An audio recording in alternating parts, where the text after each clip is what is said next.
Welcome to simple life style. இன்றைக்கி நம்ம பால் கேசரி எப்படி செய்கிறதுன்னு பார்க்கலாம்.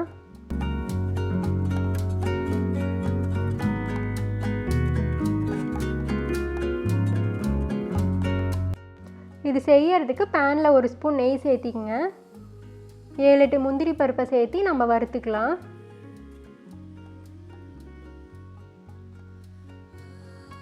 முந்திரி பருப்பு வறுப்பட்டதுக்கு அப்புறமா அதை வேறு பிளேட்டுக்கு மாற்றி வச்சிடலாம்.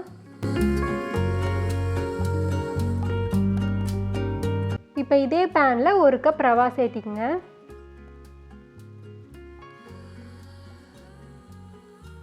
டூ மினிட்ஸ் ரவையை நல்லா வறுத்து விட்டுறலாம்.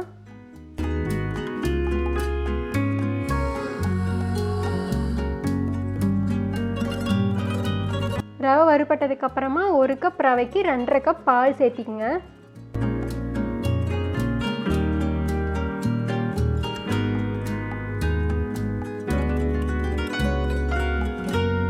இப்போ இதை நல்லா மிக்ஸ் பண்ணி விட்டுருங்க. ரவை நமக்கு பால்லே நல்லா வெந்துடும். அடுப்பை சிம்லேயே வச்சுருங்க.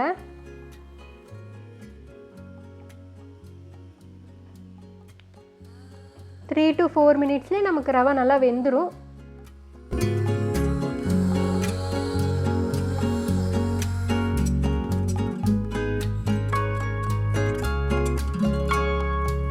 இப்போ நமக்கு ரவை நல்லா வெந்துடுச்சு. இந்த ஸ்டேஜில் நம்ம 1 கப் ரவைக்கு 1 கப் சர்க்கரை சேர்த்திருக்கோம்.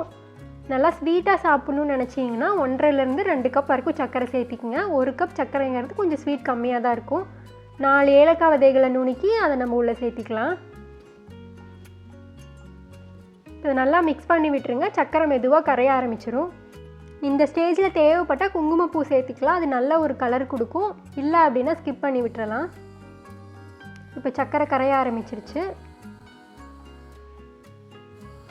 இப்போ கேசரி கன்சிஸ்டன்சிக்கு வந்துடுச்சு. இந்த ஸ்டேஜில் நம்ம 1 ஸ்பூன் நெய் சேர்த்திக்கலாம். நெய் சேர்த்திட்டு நல்லா ஒரு 2 மினிட்ஸ் மிக்ஸ் பண்ணி விட்டுருங்க. மறுபடியும் 1 ஸ்பூன் நெய் சேர்த்திக்கலாம். இப்போ எகைன் ஒரு 2 மினிட்ஸ் மிக்ஸ் பண்ணி விட்டு அல்வா பதத்துக்கு நம்ம கேசரி ரெடியாகி வரும். அந்த ஸ்டேஜில் நம்ம வறுத்த முந்திரியை சேர்த்திக்கலாம்.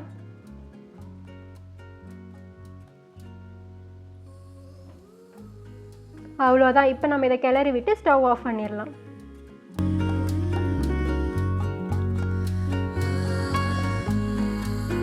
இதை நம்ம வேறு பிளேட்டில் மாற்றிக்கலாம். அவ்வளோதான், நமக்கு சூப்பரான பால் கேசரி ரெடி. இந்த ரெசிபி பிடிச்சிருந்தா மறக்காமல் நம்ம சேனலை சப்ஸ்கிரைப் பண்ணிடுங்க.